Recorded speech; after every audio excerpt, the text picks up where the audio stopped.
Hello, and welcome to another edition of Brussels Sprouts. I'm Andrea Kendall-Taylor. And I'm Jim Townsend. We're so glad you can join us. In today's latest installment of our New Year's series, we will be taking stock of where things stand in Ukraine as we head into 2023. Over the past couple of months, the lines of control have remained mostly stable between Ukraine and Russia, following Kyiv's liberation of Kherson in November. However, many are now looking ahead to intensification of the fighting in the coming weeks as both sides plan to push for additional gains in the new year. Reports of Moscow's preparations for a renewed offensive, supported by the Kremlin's recent decision to replace Surovikin with Gerasimov as commander of its troops in Ukraine, have been met by an uptick in planned Western arms deliveries to Kyiv, including infantry fighting vehicles and even tanks. So to understand what we can make of these events and how the situation in Ukraine is likely to evolve in the second year of fighting, we're very happy to welcome back to the podcast Mike Kaufman and to welcome for the first time Lawrence Friedman. So welcome to you both. Good to be here. Good to be back. Quick background, Mike is the research program director in the Russia Studies program at CNA and an adjunct senior fellow at CNAS. And Lawrence is an emeritus professor of war studies at King's College London and the author of the recently published book, Command: The Politics of Military Operations from Korea to Ukraine. Okay, Lawrence, maybe we can start with you. I always like to do a little table setting at the beginning. We talk a lot about the arc of the story. And so as we're getting close to the 1-year anniversary of fighting, how would you describe where things stand presently in the war in Ukraine? It's quite an uncertain period, I think. This war's gone through stages. The first stage was combined the shock of the Russian invasion with an equivalent shock in a way of the successful Ukrainian resistance, and that lasted till about the end of March when the Russians said that they were going to focus on the Donbass and withdraw from around Kyiv and the north and so on, which they then did. Then you had this attritional period in the summer where the Russians were pounding away at Donetsk and trying to make progress in the Donbass, and they achieved not a lot and exhausted themselves in some way. And that was followed by a sort of transitional period as the Ukrainians got in more kit, more equipment, able to attack Russian logistics, ammunition dumps, and so on. And then they made their breakthroughs, first in Kharkiv and then in Kherson. But I think a critical moment, and I would say at that point things were looking pretty good for Ukraine. And then a critical moment came in September when Putin, instead of sort of deciding to cut his losses, doubled down. And we had a number of things there. First, the announced annexation of 4 additional provinces in addition to Crimea, which made it much harder to have a peace deal then. It was clear that in a sense he was boxed himself in. Secondly, the mobilization, which took a while to get going, was pretty shambolic to start with, but eventually they've organized themselves better. And third, the attacks on Ukrainian infrastructure, which have been sort of weathered, but at a high cost, I think, to Ukraine. But it was never likely that this was going to lead Ukraine to capitulate. But one shouldn't underestimate the damage that it's done and the stress it's caused. And the mobilization combined with the winter has led to a degree of stability, though you've had this big battle for Donetsk, around Bakhmut and Soledar, and pushing by the Ukrainians, and with some progress in Luhansk, but not as much as they might have hoped. So we're waiting, in a sense. We've reached a stage where the Russians are making announcements about their command structures, about how big their army is going to be, about making it as clear as they can that they're in it for the long term, while I think displaying some anxiety about what new Western support is going to mean to Ukraine. And the Ukrainians have sort of suffered in the civilian side and to some extent on the military side, and are gearing up for what is going to be quite a critical offensive. So at the moment, though there may be sort of newsworthy breakthroughs in the coming week, I think we're sort of waiting for the next major stage of land operations. Mike, you should feel free to add to anything. And I mean, I guess in this period of uncertainty and a little bit of waiting, I mean, do you think, and I have my own answer, but how would you characterize, Russia's aims? Certainly the fighting seems to be focused primarily around Soledar and Bakhmut, maybe a couple of other places. Any indication that they have downsized their objectives, or how would you describe kind of what you think the Russians are trying to accomplish at this phase of the war? So I think Russian minimal war aims are to still take the rest of the Donbass, and you see fair consistency in Russian offensive operations aimed at Donetsk and Luhansk. I think their minimum conditions include some kind, either an attempt to coerce recognition of the 4 territories that they annexed, right? Which I don't think they're going to get, but then at the very least to hold what they currently hold in those regions, and perhaps to drag out this war, certainly through 2023, to eventually make it rather difficult materially for Ukraine to sustain, or more accurately, for Western partners of Ukraine to sustain, because Ukraine's war effort and economy very much depends on external material assistance in this effort. And that's the way I would describe both kind of Russian political objectives and rough outlines of the military strategy. I think there's a really good debate to be had whether the recent command shift, the shakeup with Gerasimov taking over directly as commander of the so-called special operation, if that is indicative of a change in Russian military strategy or not, or if we've actually seen considerable continuity in it over the course of this past year of fighting. Thanks to both of you for those, and I want to take us to about a 30,000 foot level and then look backwards for a second. Usually I wait for the very end to ask a question like this, but I can't wait. I want to ask it now.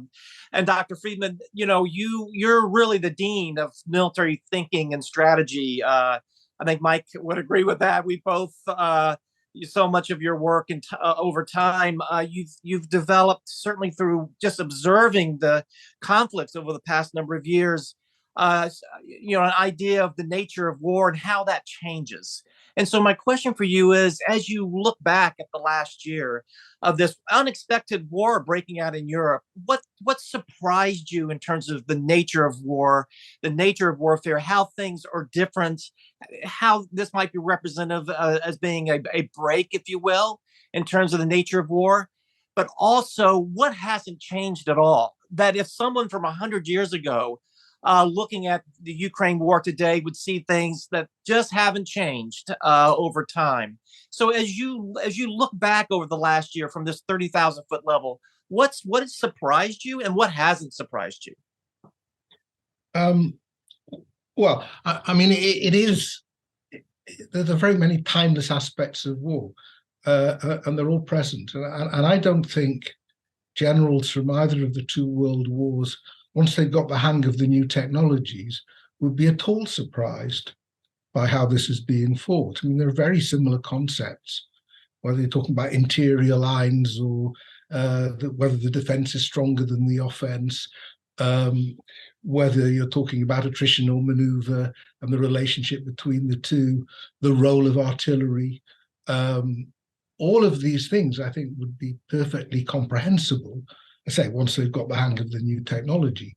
I think they would be surprised by the transparency of a lot of what is going on, the extent to which all sorts of people are reporting from the front lines, and it's far less controlled than it has been in previous wars. They would have been intrigued by the cyber aspects of it. And I think perhaps most of all, you've had two basic revolutions since 1945. You've had the nuclear one, and that has been extremely important in this war, as in the way that one would have expected, which is it's contained it. And secondly, the digital revolution, which has made for greater accuracy, better sensors. And I suppose the oddity there is that the Russians have not been able to take as much advantage of that, because, and Mike will correct me if I'm wrong, but they seem to have used up an awful lot of their PGMs quite early on. So they haven't actually been using precision in the way that the Ukrainians have had to use precision, because they just don't have the mass that the Russians have brought to bear or prepared to use it in the same way. So that's a feature that one would have expected to see, but again, not as much. And finally, although air power has been used, it's certainly not been absent from this war. If you'd been, if one of these sides had been the United States, or even one of US allies, I think air power would have been much more decisive.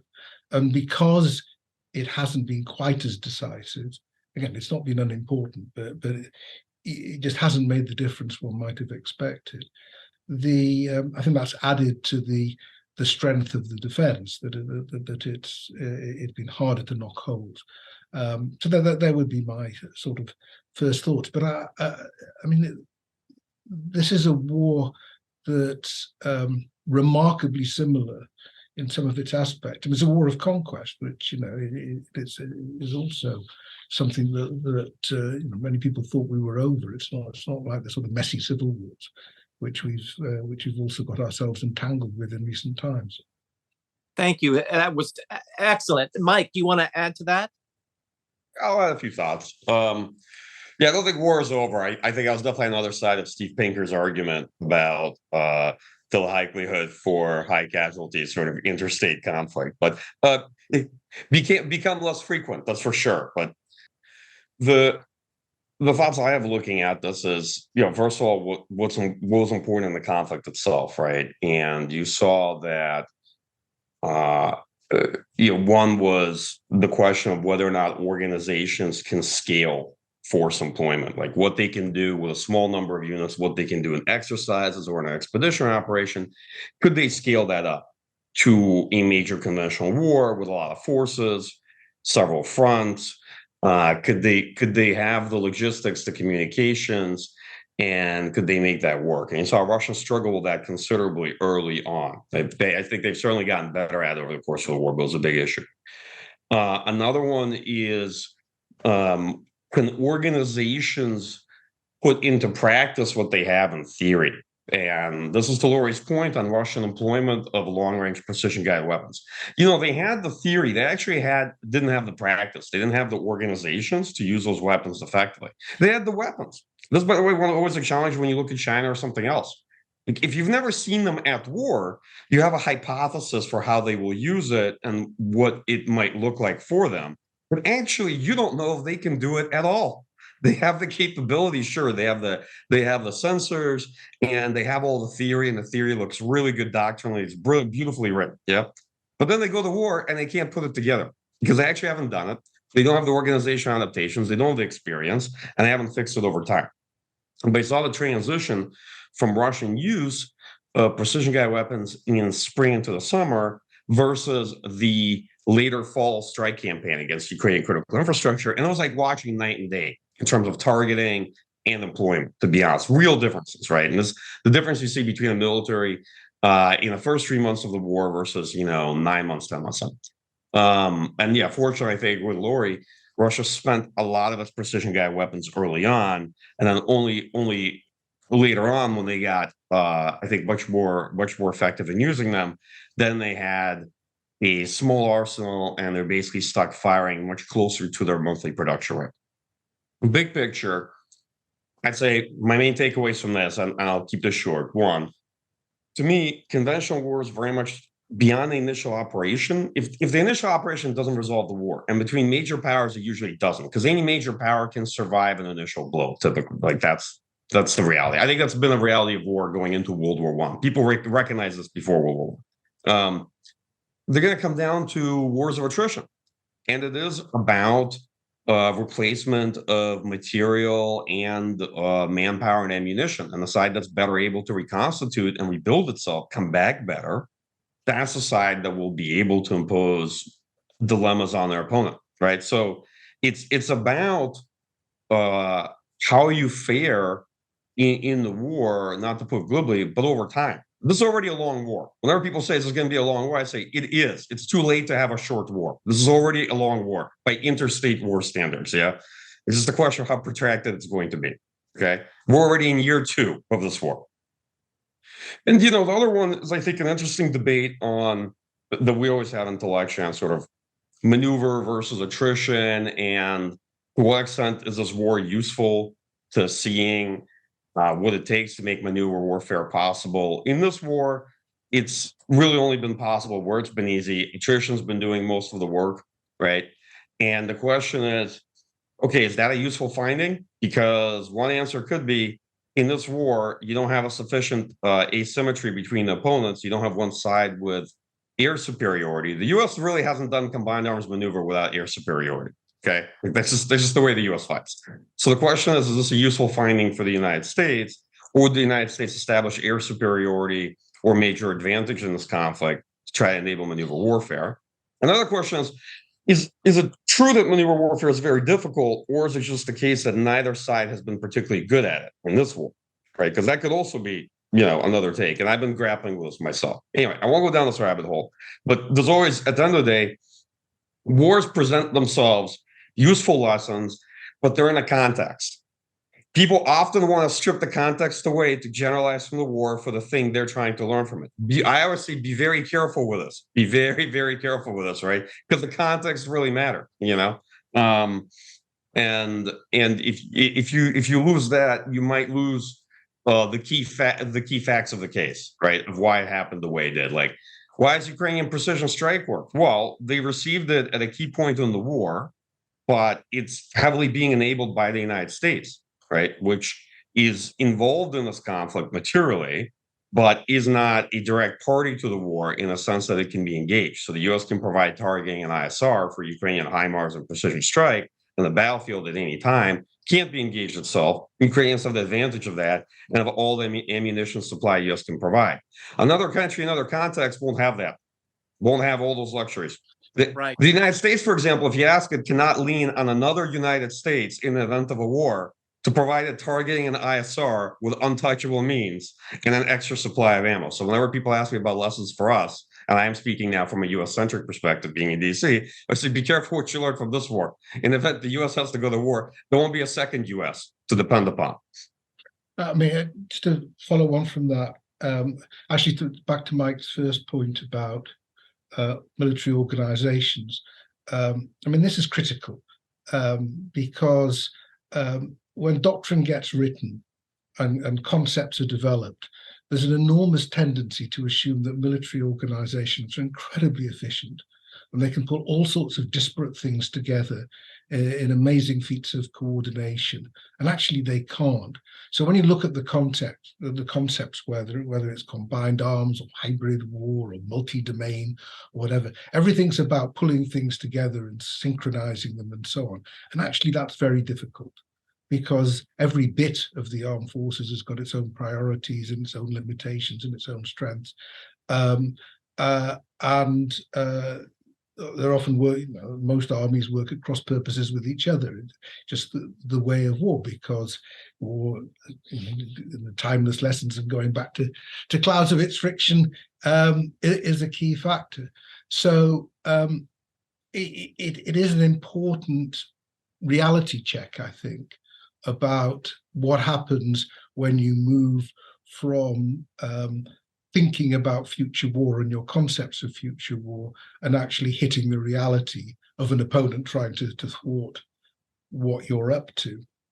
And that can be disorienting because things just aren't on working out as you expect. And it also leads to the command question, which obviously interests me quite a bit, in that to start with, I think there was I'd be interested in Mike's view on this. To start with, there's a very clear contrast in the sense you had a very top-down Russian approach, and you had, almost by necessity, quite a devolved Ukrainian approach, because they had to rely a lot on small groups, and they'd also been influenced by Western views and Western structures, and also you had quite a lot of the veterans coming in from. After all, this war in some respects started in 2014, so there's a lot of people who were in quite junior positions, nonetheless with experience. So the Ukrainians could fight a more decentralized war. My sense is that as time goes on, that though there is still quite a bit of mission command, as we might say, the Ukrainians have had to look at the other side of the equation, which, how do you use scarce resources more effectively? Where do you just have to pull people away, even though they're thinking they're doing a brave and good job, just because you've got to conserve your resources? How much the Russians have managed to devolve more, I'm less clear. I think their instincts are still to have quite a lot of central control. But I think that's one of the things, again, that people will be looking at the command lessons. It's another example of the dangers of decontextualizing, as Mike put it. You can, lessons that you might have drawn in March don't always work this January. Yeah, that's really helpful. Mike, just to come back to this war of attrition point, if we're understanding this largely as a war of attrition, and as you said, it kind of comes down to how the two sides can replace manpower and ammunition, et cetera, how did the two sides stack up? And maybe we can start with the Russian side.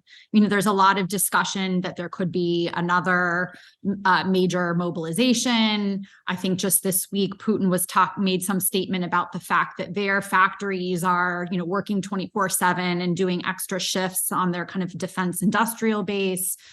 I think that keeps coming back as a key question, is how long can Russia sustain its effort? And I wonder kind of how you're thinking about that from those various different kind of manpower, ammunition, et cetera. Sure. So I think on economic and defense industrial mobilization, Russia got started fairly late into the war.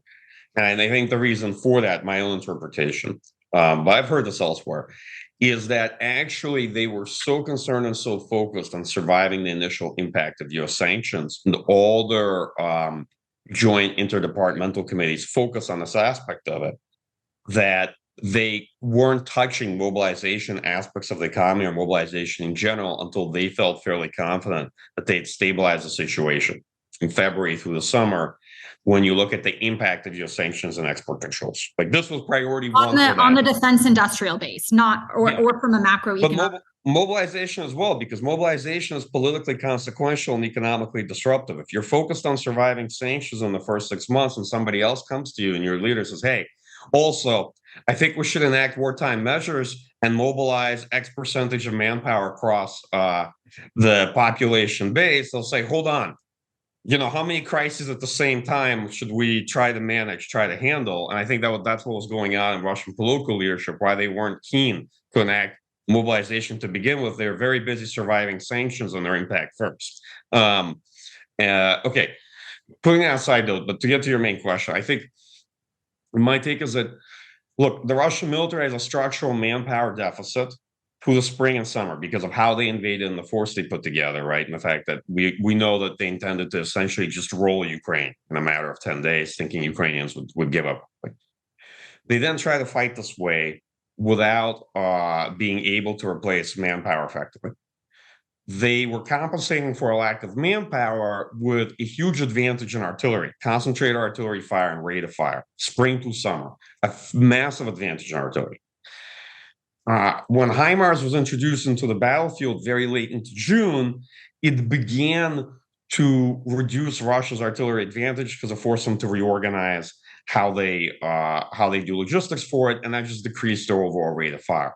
Okay, fast forward after mobilization. Russia's no longer at a manpower disadvantage. I'll be very frank. One of the big questions I think we should consider for discussion here is, the discussion in 2023 is under these conditions, will the Russian military that no longer has a manpower deficit, has logistics that seem substantially reorganized, have adapted to the presence of HIMARS on the battlefield to the extent they can? It's very visibly they have done it about 2 months since the system has been introduced. Has a reduced battlefield with a higher density of forces defending it, right? With reserves, with the capacity to rotate units, what'll help Ukraine make progress under these conditions. The main deficit I think the Russian military has is first, probably fires, because they had been spending ammunition at a very high rate, much higher than certainly they make, right? And that's a basic physics problem. I don't know if the Russian military will have to ration artillery this spring or later this summer or later this fall, but it's a basic matter of physics. They will have to, because they have been using artillery at an immense rate. Okay, so wait, just to clarify, the Ukrainians or the Russians? The Russians. So I think the Russian military now has the mass, has the manpower. Where it has a deficit is actually on the fire side, because they spent so much ammunition over the course of last year. This is my supposition. And there are debates like, how much artillery ammo do they really have? How do we count it? It's a reduction in fire because of XYZ, or is it multi-causal? But I won't get into the details of it, but this is my sense of it. On the Ukrainian side. Is one plausible hypothesis that the rate has reduced because they're saving up for a larger offensive? Is that a plausible theory? I mean, it is, but both sides are saving up, because what's happened over the last 2-3 months is actually neither side has pressed the other side all that much. Both sides are focused on reconstitution, right? Like the battle in Bakhmut is a vicious grinding fight, but you can see that the actual intensity of fighting has dramatically decreased along the front, and you only have a few localized points of real fighting.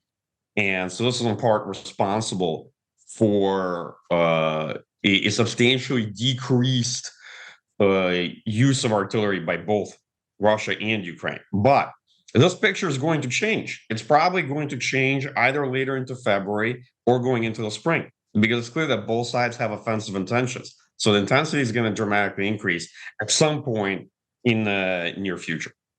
On the Ukrainian side, I think the Ukrainian military enjoys certainly advantages, but has its own sets of challenges, right?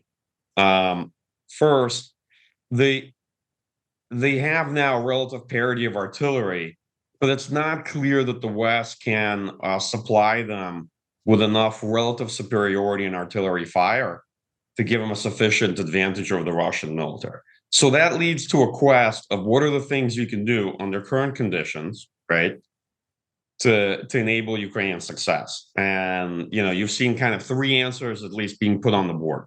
First is qualitative advantage in precision strike systems. Second is a relative advantage in equipment, right, by providing Western armored fighting vehicles, IVs, APCs, maybe tanks, and then in aggregate it'll help, because Ukraine's trying to build additional units, and that's very hungry in terms of the equipment that they need to get to build these other brigades. To create additional brigades, they need a lot more mechanized equipment. And the third one is combined arms training, which is basically, I think, U.S. theory that if you can get Ukraine to fight a lot more efficiently, then they won't be so dependent on artillery fire and attrition, right? Because if you look at it going into 2023, there's a real strain to supply current Ukrainian artillery use at the rate that they're using it. And if you ask the question, well, what would their rate of fire have to be to establish a substantial relative advantage over the Russian military, right? And can we supply that rate of fire? And I think my answer, honestly, is no. Okay, so there has to be a better, smarter way than just, can Ukraine out artillery Russia, which is an artillery army, right? I don't know what Laurie thinks about this, but basically, like, I don't think it's a competitive strategy to try to out-artillery the Russian artillery force. I think you have to find like some other strategies and approaches to doing it. I think that's what the quest is about under current conditions. And I think there's a general sense that, look, Kherson was difficult for Ukraine. They were able to push Russian forces out of there.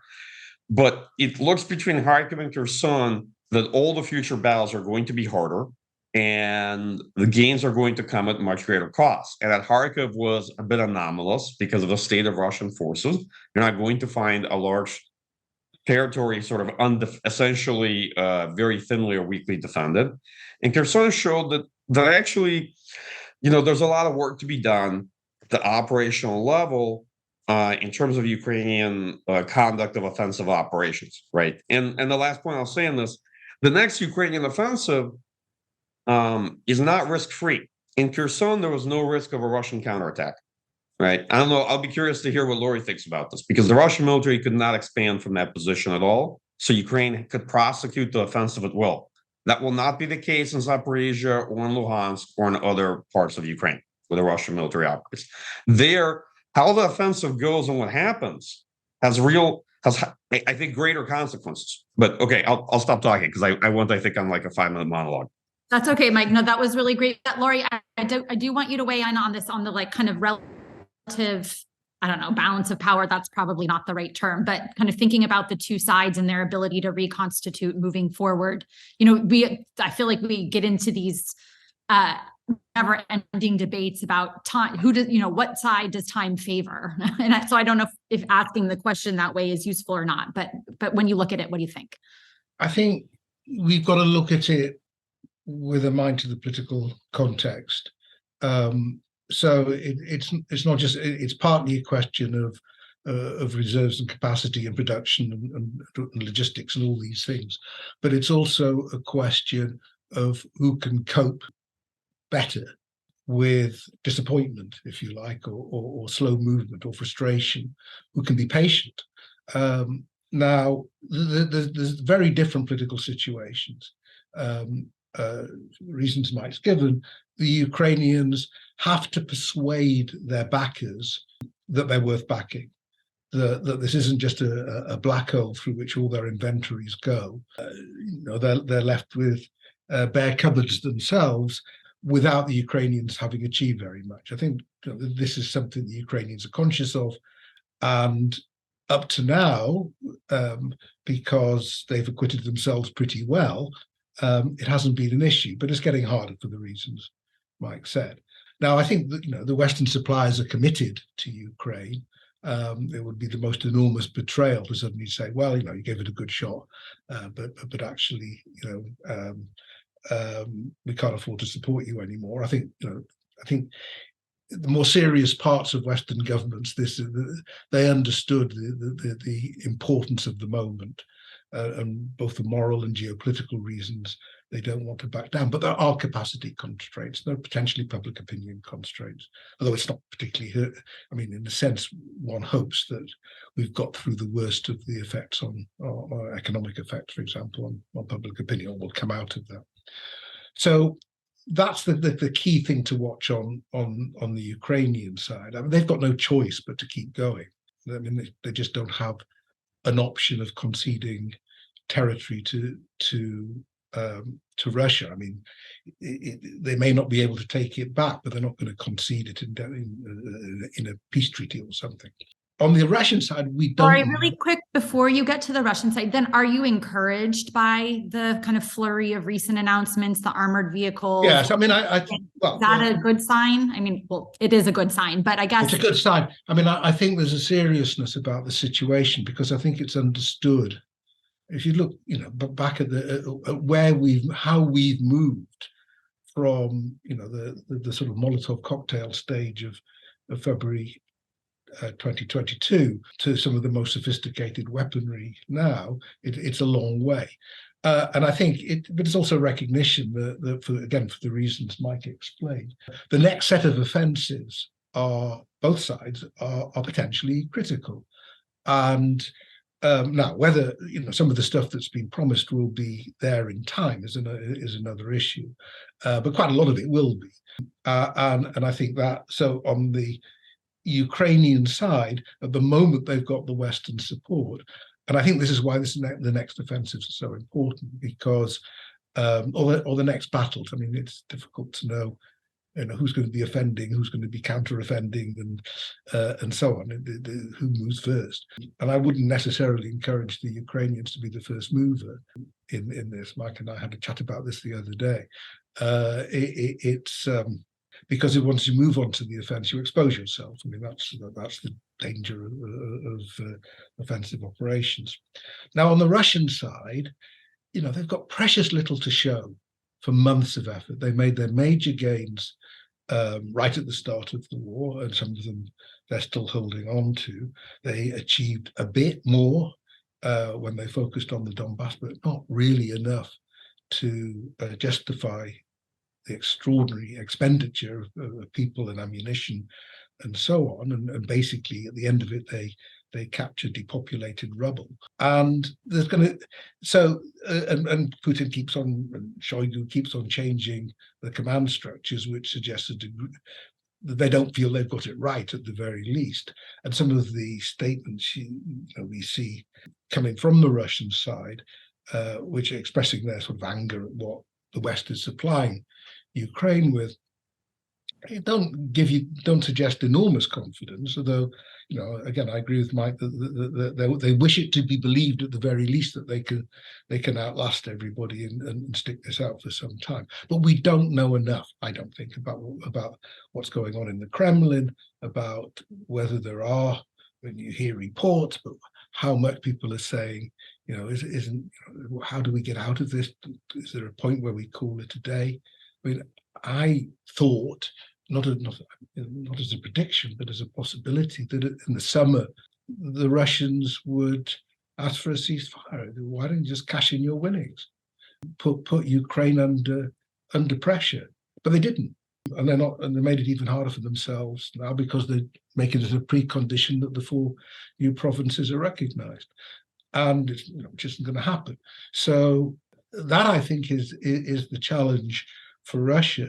If with all the effort you continue to achieve very little, and indeed maybe you keep on getting pushed a bit backwards, then at the very least somebody's going to say, well, maybe if we just ask for the Donbass, maybe that's something we could do. I mean, you're just sort of waiting for those sort of initiatives, and they haven't come. But that political side, I think, is going to become increasingly important. At the moment, people are waiting to see what happens in the next battles. But as those battles unfold, I think the harder political questions on both sides will be pushed to the fore. Yeah, I think I am also surprised by, or keep waiting to think that maybe Putin will try to mix things up by calling for the ceasefire to really put pressure on the Western alliance. But I was just doing some reading on some of the war termination literature, and there's this really fascinating finding that, and I don't know if you agree with this, Laurie, from your kind of understanding of history, but like that leaders that start wars very infrequently end them. And this whole literature kind of talks about culpability, right? And so once you're kind of responsible for the war, it's very difficult to extricate yourself from one. And I think the even more depressing piece of it is that there's also like that culpability is inherited. So even a leader past Putin, especially someone who comes from the same regime, which is entirely plausible, is similarly culpable and will also have a hard time extricating themselves from the war. So kind of when you look at it through that lens, I think it gets very depressing very quickly. Yeah, well, losers don't stay in office very long. I mean, there's plenty of examples of that. And, the problem for Putin, as soon as the war ends, there's a reckoning. Which is why I don't think he wants to end it. I think he'd rather keep on going, even if he loses more ground, than face the reckoning. So I think that's a problem. And, people say all wars end with a negotiation. They don't all end with negotiations. Some of them end with surrenders or with routs. Some of them end with sort of messy ceasefires, which is, I mean, I still suspect that's the most likely way this one might end, but not a proper negotiation.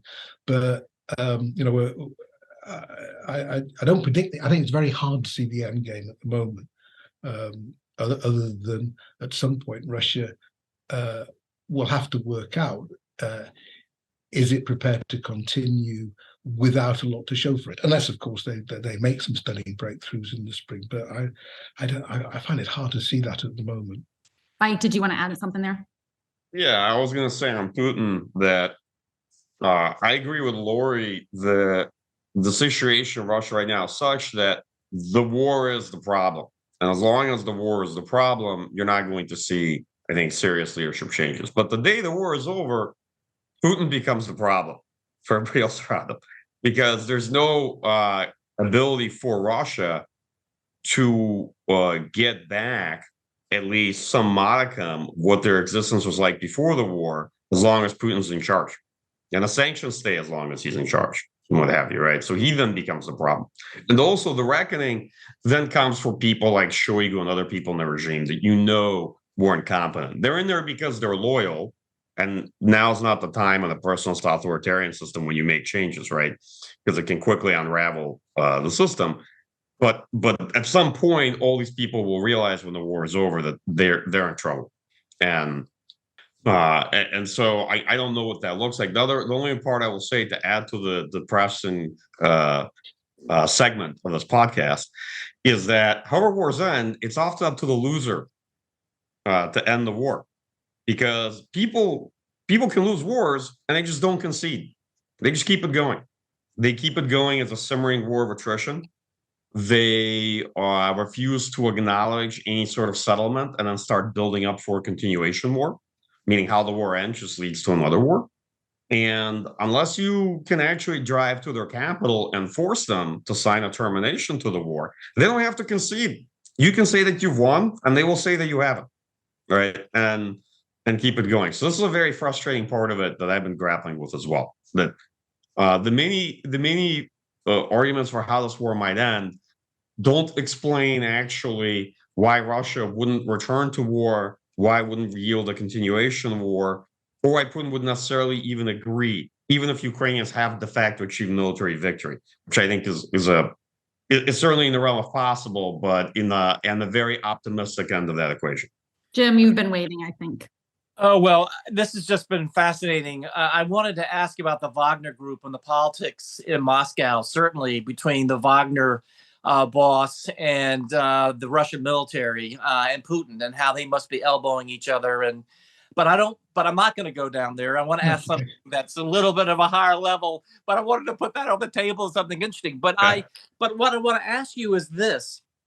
Certainly Putin putting the nuclear card on the table by saying, I might just use this weapon, in the various ways in which he said that. And even before he put that card on the table, that was our concern, was that that card could be put on the table.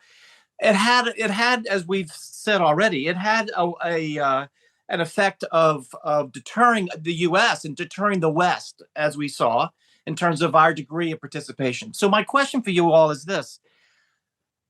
As we're now going to have to deal with this, now that card's been played, how does that impact the way NATO looks on the use of nuclear weapons, or how the U.S. looks on it? In other words, are we going to have to always contend with this self-deterrence because of that nuclear card having been played, no longer theoretical, no more a war game thing? It was on the table. Are we going to have to face the fact? And I don't have a view on here. I'm not pitching something, but is NATO, whose nuclear policy I think it's gone now. I think they've got to come up with a way of, as an alliance, how are they going to grapple with an aggressor who's put that card on the table? How will the U.S. do it? Are we going to now have to have more realistic exercises at NATO of combat in a tactical nuclear environment, et cetera, et cetera, et cetera? How is that going to impact, or does it at all? Or is it we just pedal on and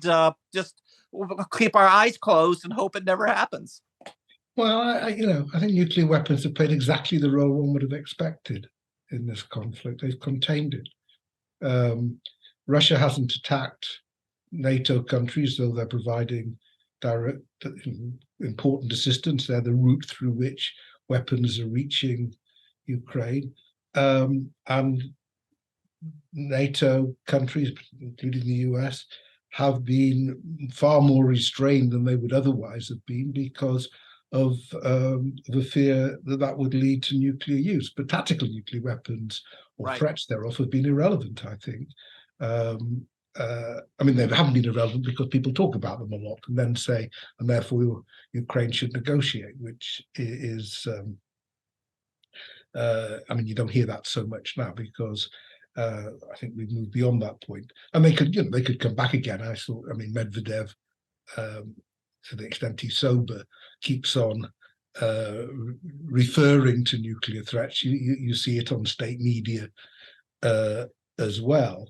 But it's not none of it particularly credible, because it's actually quite hard to use these weapons, and they've escalated. It's not as if this is the only means they've got to escalate. They've taken out a lot of Ukrainian infrastructure. They've caused casualties, civilian casualties. It's not as if we've stayed at some stage one on the ladder, and the only way we could move to a higher stage is once nuclears have been used. All sorts of horrible things have been going on. So I don't think it. I think it reinforces everything I've always felt about nuclear deterrence. Is that it contains the conflict. If it hadn't been for nuclear weapons, this would have been more like, I don't know, August 1990 when Iraq invaded Kuwait. There wouldn't have been that much compunction about going in and fighting side by side. Big deal going to war with a major power, but the combined weight of NATO conventionally would have made a tremendous difference. But we didn't do that because we didn't want the nuclear escalation. And equally, I think Putin is aware that the benefits he's getting from nuclear deterrence could be lost if he used nuclear weapons in a sort of lesser way. Mike, you can feel free to weigh in on that, but also, I mean, we don't have a lot of time, and we didn't pick up on the Gerasimov piece. And I know there's been a lot of takes on Twitter, but as we look into the coming months of 2023, in terms of what we should expect, that's kind of the trajectory of the war and how it's shaping up, do you think the Gerasimov replacement portends any significant changes in the way that Russia's executing the war? And Gerasimov, I actually don't expect significant changes. I think it's really overplayed, the leadership aspect of it. I think there were differences of vision. I think Surovikin was able to stabilize the Russian war effort, but principally pursuing a defensive strategy. And that's not suitable for Russian political objectives. I think Gerasimov has always advocated vision that the means are sufficient for sustained offensive operations. I don't believe that him being put in charge now means that Russia will dramatically expand the scope of military operations around Ukraine. First, I don't think it's very feasible for Russia. Second, the indicators aren't there that they're preparing to do that. Like, you just don't see the forces in Belarus and other places that would lead you to suspect an impending return to offensive operations on that front. Third, it actually doesn't make a sense relative to Russian goals, which are very much focused on Donbass. And I have to be honest with you, if it takes the Russian military 6-7 months to get to Bakhmut, and I do think that the situation around Bakhmut is quite iffy going into February, then what does the people imagine to be the offensive potential of the Russian military, right? Like, if it takes them that long to conduct a localized ground offensive in the Donbass, I don't understand what they think this military can do scope-wise. I do think it's very much in position to offer a stubborn defense, right? I think that future battles for Ukraine are going to be much more difficult even than what Kherson was, but I'm skeptical about these grand schemes of expectation. Same thing on mobilization, by the way. Yeah, that's one thing I wanted to ask. So, like, a lot around Bakhmut and Soledar is a lot of the Wagner guys, a lot of these prisoners and convicts. Is it correct that of the forces that Russia mobilized, only 100,000 or so have entered the war, and there now is a large contingent who may have received more training who will now also enter? Does that have the ability to up the offensive potential? No, not really. So I think what's happened is about half of the mobilized personnel were used to replenish Russian units and to stabilize the line. The other half, actually, quite a lot of them received up to 3 months worth of training. You know, a lot of things are written early on about mobilization. I'm sorry, we're very much whistling past the graveyard. And I think there were folks with more sober assessment discussing about the uncertainty and implications of it. The other 150,000 are not an additional set of troops that will just come into the battlefield. They are reserves. They are mobilized personnel. They are labor to do a lot of the sustainment work for the Russian military. Okay. And they are units that will allow Russia to conduct rotation. Okay. At the very least, if you deploy combat power, you typically want that much combat power available to rotate the units they have in the front. Otherwise, the units will just get exhausted over time, right? So folks kind of imagining that the Russian military has X amount of manpower right now in Ukraine, and at any point they can bring 150,000 additional troops in, and then they'll have all the troops in Ukraine. But that's not really how this works. And that's not really how it's going to happen, right? So will Russia conduct an additional mobilization? I don't expect a 500,000 person mobilization to happen. First of all, I don't know where that comes from. I don't know why people are speculating on it. I think that if anything, they're going to keep a rolling mobilization going because guess what? Putin never formally ended mobilization. And he didn't have a timer on it either. So there's no reason for him to come out and announce another mobilization. Doesn't have to at all. Mobilization was announced and that's it. It just keeps going. And they can keep sending notices and picking up more people. Last point on this. Look, all militaries are constrained on force employment, how many forces they can sustain and command and control in a war at a given time. So it's not like they can infinitely generate additional units and Gerasimov just keeps throwing them onto a board as little unit markers and is able to move them around. Because, you know, that's like the theory, but in practice, as you can see for the Russian military, scaling force employment is pretty challenging. So they can't just throw in, you know, another 100, 200,000 men onto the battlefield and sustain all these people and command them at the same time. There's a real governing factor at the end of the day, right? Both sides have constraints. So that's my view of it. I think, you know, I won't get into the nitty-gritty politics. There's so much speculation. What does Gerasimov mean? Does that resolve a fight between, you know, Prigozhin and Kadyrov and Shoigu? I'll tell you that to me, this was never that serious of a fight. I think it was interesting to observe within the Russian military. It clearly was a contest that posed a real nuisance to Shoigu.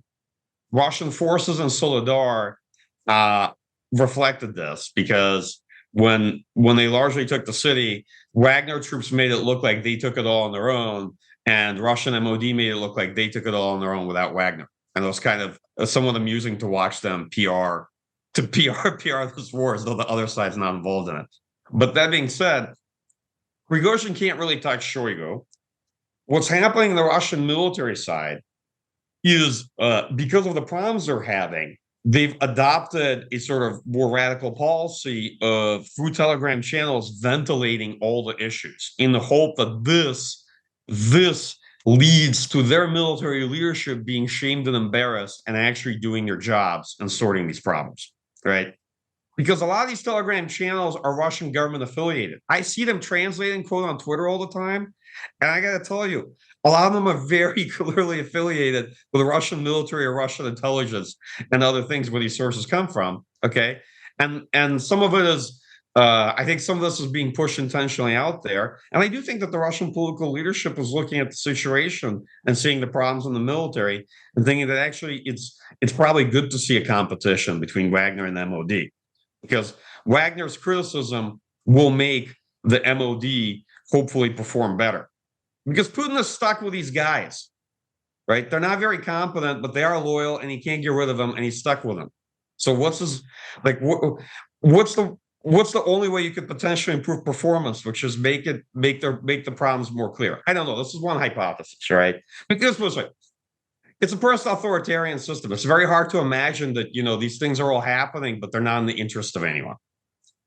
Right. That like the way you don't want to interpret this as a liberal democracy where people are just able to voice whatever they feel like. There's no control, and it's not at all reflective of interest in the system. It also makes Putin the critical arbiter, right? So that's I mean, I agree. I think I agree with it's an odd situation, though, isn't it? Where you basically have this private army, which has to be paid for the same manner by the Ministry of Defence in the end. And there doesn't seem to be this Prigozhin isn't using his own funds. It's not like a sort of feudal baron paying for his troops with his own resources, and he's also, of course, got his own commercial interests at the back of his head as well. It's just a very curious situation, and of course it does, like many of these sort of personalized dictatorships.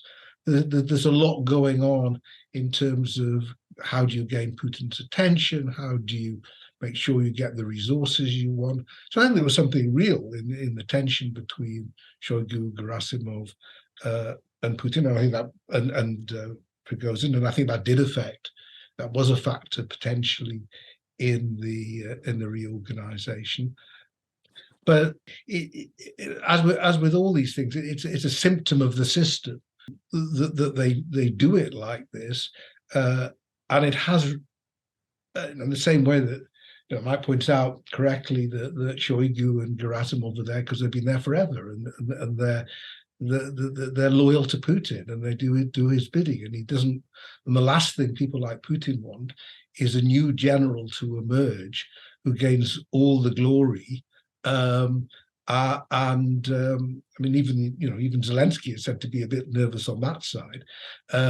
So it's not a new problem in war. In the end, you're always judging people as in terms of their political role as well as their military role. Yeah, I mean, it's like a subset of the dictator's dilemma. The more you rely on repression and have to empower people with access to weapons, the more you increase the risk that they could at some point unseat you. So it's not necessarily your security services, but yeah, you don't want your military leaders establishing their own base of support. So we're going a bit long, but maybe just the final question in thinking of, all of the debate and discussion around tanks, just to come back to that. How much impact will that have? And probably the answer is not much at current levels. And Laurie, you made the point about it's going to take a while for them to get there. But looking forward, what is it that you think Ukraine needs most in order to be best positioned on the battlefield? Well, I think you have to assume the things they're asking for. They want air defenses, which are clearly very important. They want the ability to maneuver. They need ammunition. I mean, I think all the things that Mike's mentioned already, they need all of these things. And they need it to keep coming. And I think one of the challenges for the West is that we've got to look at our own production capabilities, because we've got, speak for the UK, I mean, the cupboard's pretty bare in some areas, and then the chief of the army made this point the other day. At some point we're going to need to reconstitute as well. So I think you're basically looking for continuity of supply as well as gearing up for a new offensive. And you have to, you have to recognize that one of the issues is that if you're getting lots of different bits of kit from lots of different countries, it actually logistically poses enormous challenges, which is why lots of Leopards make more sense than a few Challengers. I mean, Challenger is there to make a political point that there's no harm in sending main battle tanks to Ukraine, but actually what they need is lots of Leopards. But that'll take time. The more one learns, the longer it seems it's likely to take. And there is a real problem in having lots of separate supply lines with nuanced differences between the bits of kit, which are then quite hard for an army at the front to manage, to make sure everybody what gets to the right people at the right place. So I think there's got to be a degree of realism in how this is handled as well. Any final points on your end, Mike? Yeah, I was just saying it's all about numbers, right? You need a tank. You want to make a tank brigade, you need 90 tanks. You want to make another mechanized brigade, you need 120 APCs, IFEs. So when it comes to equipment, it doesn't matter what it is. All the qualitative tactical debates and sort of fetishism on which vehicle has which cool thing on it and which gun, Doesn't matter. You need numbers. Ukraine's trying to build brigades. Okay. And when it comes to when you're looking at it from that perspective, at least like through my eyes, you need hundreds of vehicles. Same thing on ammunition. You need to feed 90,000 rounds per month. Okay. That's probably the bare minimum to sustain. And that's the same issue. If you want to have a qualitative advantage, then you need more PGMs, right? And the U.S. is actually the main supplier for a lot of this.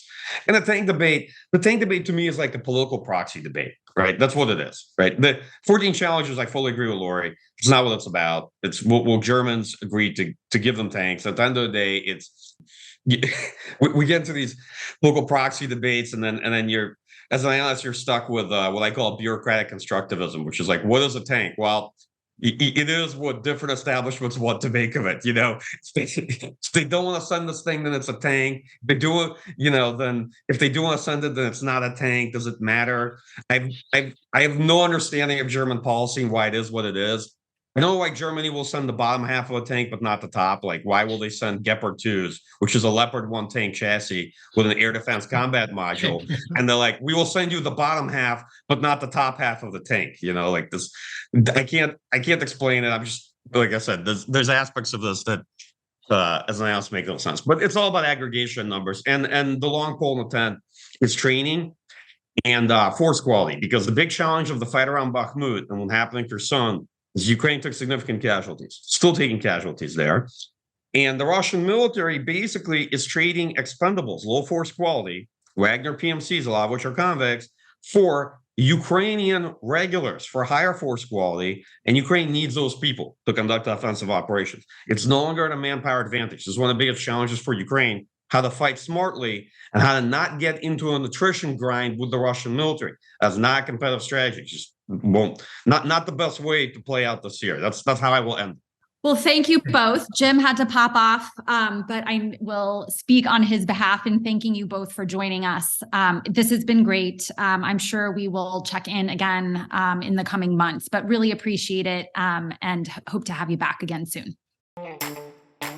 Thank you for listening to another episode of Brussels Sprouts, brought to you by the Transatlantic Security Team at the Center for a New American Security. You can find all of our previous episodes wherever you get your podcasts. And please remember to rate and review Brussels Sprouts so that new listeners are able to find the show.